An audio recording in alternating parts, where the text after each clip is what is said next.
Hey class, my name is Marcus Robertson, and this is me. Now let's start from the beginning. So I grew up in the South, in Nashville, Tennessee. Growing up, my family was always super close, super faith-based, super religion-based. I have two older sisters, grew up in a really religious household, and how has communication affected me in my life? Well, let's start.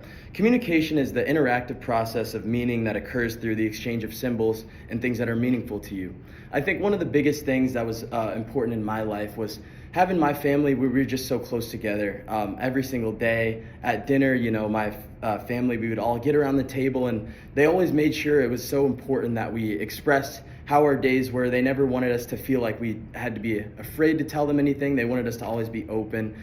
So we would start going around the table every night, just telling us how our day was meaningful to us, what impacted us, how it changed us. Did we learn anything at school? Did we make a new friend? And I think that always shaped me to be able to communicate easily and effectively with a lot of my friends, especially at school. I was always trying to be like the center of attention in my own family as well. And I think that kind of translated to my relationships with my friends as well. Another thing that I think helped shape my communication growing up was just always being part of a team.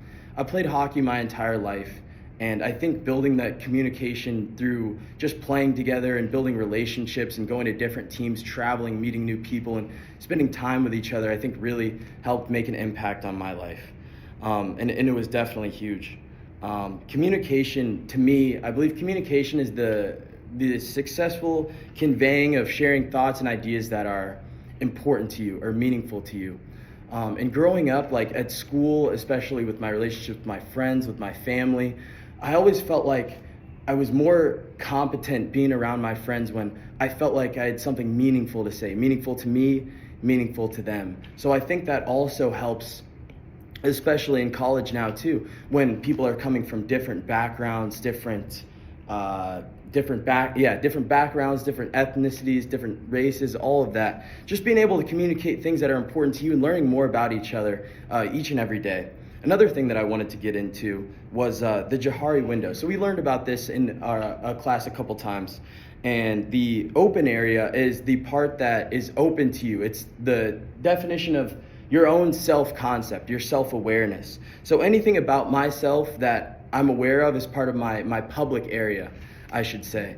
So anything that I convey to others or they convey to me, that's what's seen as my public area. The blind area are things that maybe I might not know about myself, but others see. So it's always different when you're trying to be aware of something that you might not notice about yourself, but others notice about you. For example, growing up when I was a kid, I was always an attention seeker. I was always trying to be the class clown. I was always trying to be pretty funny in class. And always be the center of attention. But I never realized that myself, but maybe other people realized, and that was part of my blind area, and maybe it was a fallback, but I think in the end it all helped.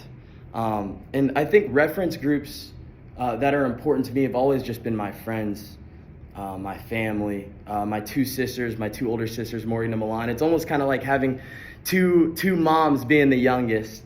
But I think my teammates and my friends, I've moved around so many times, and being able to grow up and see a bunch of different places, learn about different cultures, I think it's helped me become a stronger individual and be able to communicate and relate to others better, especially now that we're in school and there's people coming from a bunch of different places.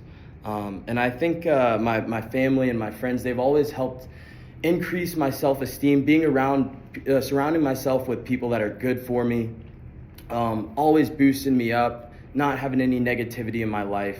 Those are a couple things that are super important in my life.